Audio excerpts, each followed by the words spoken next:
তো জানি আমার জীবনের বিনিময়ে হলেও আমার স্বামীর চোখ কিভাবে ভালো হবে। আপনি কিভাবে আমার স্বামীর চোখ ভালো করবেন করুন।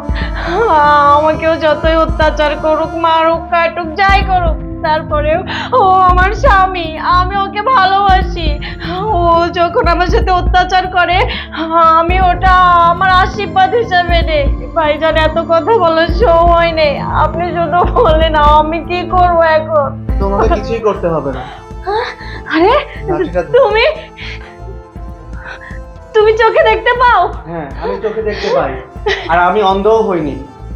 আরে আমি তো তোমাকেও অবহেলা করে ওদের দুজনকে ভালোবেসেছিলাম, কিন্তু আজকে কি হলো, ভাগ্যের কি নির্মম পরিহাস বলো। যাকে অবহেলা করেছি সে তার নিজের একটা না দুটো চোখ আমাকে দান করে দিতে যাচ্ছে। আর যাদের জন্য আমি আমার জীবনটা দিয়ে দিতে চেয়েছিলাম, আর তারা কি বললো, তাদের কেরিয়ার আছে, তারা আমাকে চোখ দিতে পারবে না। আমার